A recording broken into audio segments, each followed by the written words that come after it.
Hello, my friend. Welcome to this lesson on the 9 characteristics of leadership. So your leadership qualities exude outwards from you, whether consciously or unconsciously. And I think that leadership qualities that you cultivate, as well as your leadership skills, are inextricably linked to the quality and the quantity of relationships and partnerships that you are able to build. I don't think that it's enough to simply copy some templates or to have a contract and suddenly think that your work is done when it comes to building profitable partnerships. I strongly believe that the success of your partnerships, your professional relationships, and your personal relationships also depends a great deal on who you are as a person and what you exude and how you present yourself and communicate. By cultivating a set of ideal personal qualities, you can become the person who doesn't need to try because you attract opportunities to you. And that is why I decided to create this section on the characteristics of a great and effective leader. And by being a great leader, you become the ideal partner yourself. Think about it. Your vibe attracts your tribe.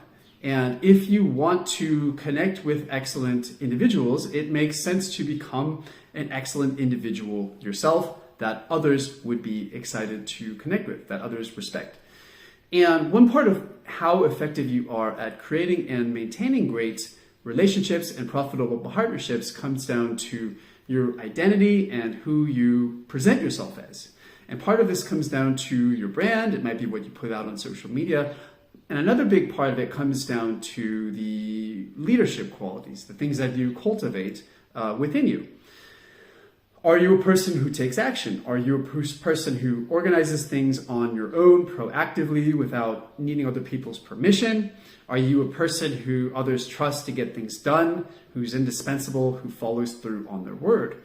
And so in this lesson, I wrote down 9 characteristics which I think are essential to becoming a great leader and also communicating as a leader with others.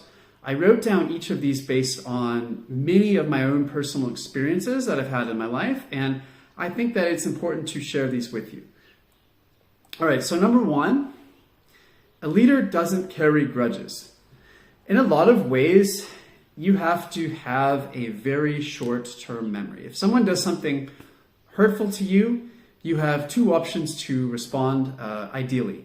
Either you wake up the next day already having forgotten it, or you use it as fuel to motivate you even more, to strive even more, and to improve and become better, either personally or professionally or both. So to give you an example, in 2010, Brian Chesky, the founder of Airbnb, the CEO of Airbnb, received a scathing email from an angry host who accused him of ruining her life by allowing guests to trash her apartment. Now, obviously, he didn't force her to sign up for his platform, but nevertheless, rather than point this obvious fact out or hold a grudge against the host, Chesky responded with empathy and offered to pay for any damages because of the incident that was caused, which obviously he had nothing to do with because he didn't force her to sign up and he wasn't the one that stayed at the property. Nevertheless, he used this instance as something that he could use to improve, like a learning experience. It was a learning opportunity. He implemented new policies to protect hosts from experiencing these kinds of issues in the future. And so it made the platform even better and hosts got their protection. And that actually incentivized other hosts to join the platform and helped it to grow faster. So that bad thing that happened, that adversity actually made the company better. All right, number 2, a leader forgets the past. Just like Bruce Lee says, be water, my friend, and think of a river. It always goes forward. It has no time going back. It just continues to go forward, and that's the way you have to be.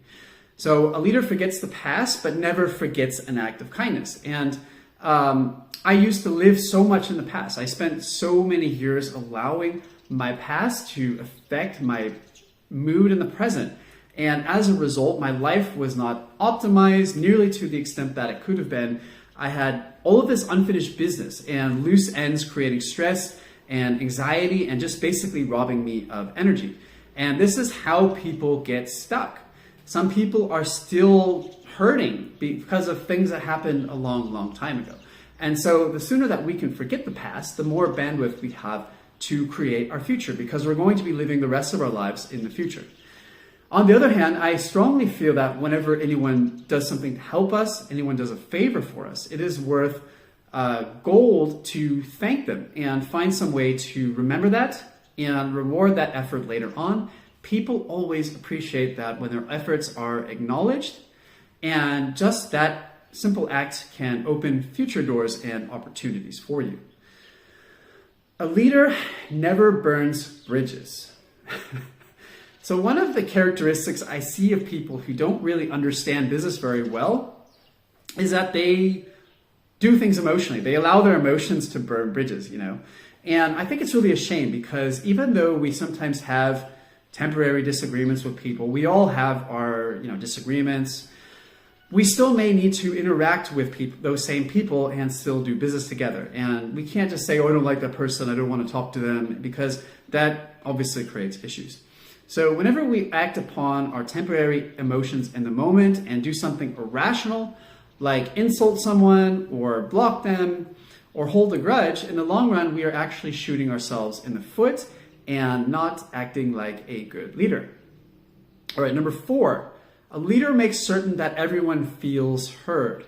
So whenever you're working with a team or a group of people or a partner, you will be a most effective leader when you allow people to speak up and to share their opinions with you. This is important because if you don't, you can risk alienating people and destroying their loyalty. On the other hand, when you allow people to express themselves with you, you perform the techniques of active listening, such as mirroring and repeating their exact words back to them, you can endear yourself to others.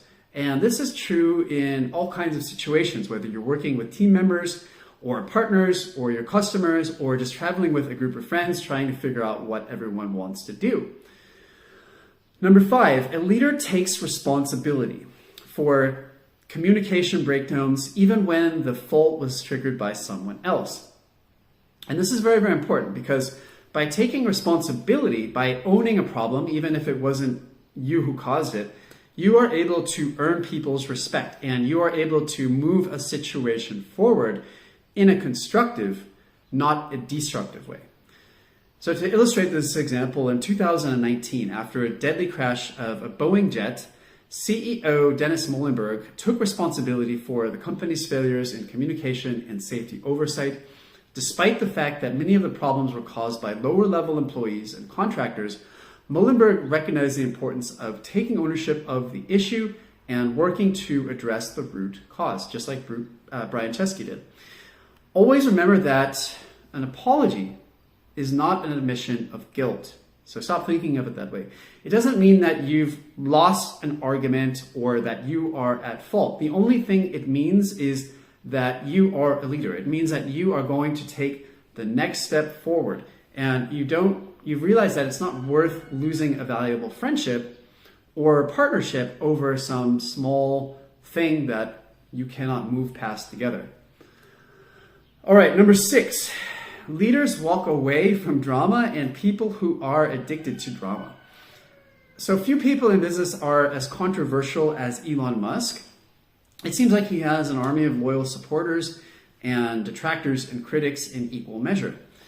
In 2018, when Tesla faced a series of production challenges and missed its production targets, which it tends to do from time to time, CEO Elon Musk faced intense criticism from investors and the media. And rather than getting caught up in the drama, Musk maintained a calm and positive attitude, focusing on the company's long-term goals and encouraging his team to stay focused on the task at hand.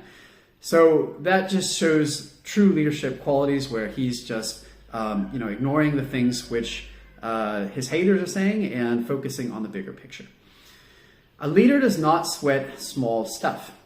The level of your leadership ability is in direct correlation to the size of the challenges that you face. You have to keep your eyes focused on your vision, just like Musk did. Whenever you allow yourself to become focused on anything petty or small or trivial concerns, you diminish yourself. You diminish your qualities as a leader.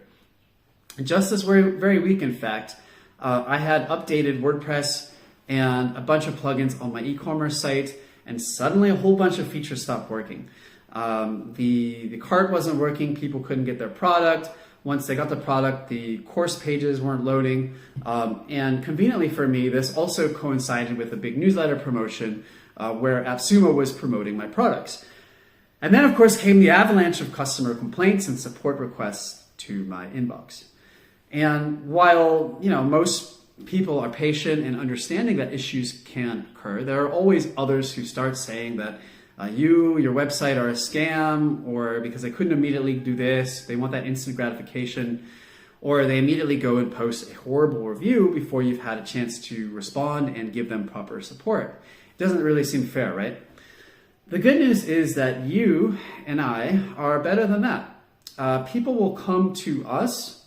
We have to expect that people will come to us with their petty issues, their complaints, their baggage, and their small-minded thoughts. But as a leader, you are above all of that. And anytime that you allow yourself to spend too much time focusing on small, petty things, you diminish your latent ability as a leader. When you are in charge, you are going to be challenged constantly. There is simply no getting around that. And the more responsibility that you take on, the greater life will challenge you. Your leadership ability depends on your capacity to run towards challenges, to tackle them, and to solve big problems quickly. Big problems that no one else can. The more you do hard things, the easier hard things become, and the more hard things you can take on. All right, number 8. Leaders have a high stress tolerance. We never arrive at some point in our life where all of our problems suddenly disappear. They're all gone and we're never going to be challenged again. We simply increase our ability to withstand, to weather the storm, to cope, and to manage big problems. I am of the opinion that when bad things happen to you, when really terrible things happen to you, things that you might think in the moment are the worst thing that could possibly happen, it's actually a huge blessing. And the reason I feel so certain about this is because it increases your level of stress tolerance. When you survive a really big disaster, a huge catastrophe, it makes every other problem in your life seem so small and insignificant and trivial by comparison. And so you have no issue going to work on those problems. All of the other problems in your life have almost no power over you anymore, and this becomes like your superpower. And what's equally important is having the mechanisms to cope. And I'm not talking about drugs or hookers or alcohol. I've actually written down 14 things that I use to help myself bounce back from incredibly difficult challenges and situations. And I think that they can help you too. So I will talk about that in the next lesson. But number 9, the last characteristic of leadership, a leader's biggest project is themselves. The thing that separates leaders from everyone else is that their biggest project is themselves and their own life. They are constantly trying to optimize their life. They have a growth mindset. They always want to learn and to improve. They find lessons in failures. They keep the things that work, and they're always looking for how they can grow. They're always looking for ways that they can become better and take on more challenges. And because they keep getting better and better, they are able to inspire others to follow them. So those are the 9 qualities of great leaders. I hope that you enjoyed it. Thanks so much for watching. I'll catch you in the next lesson where we talk about the 14 coping mechanisms.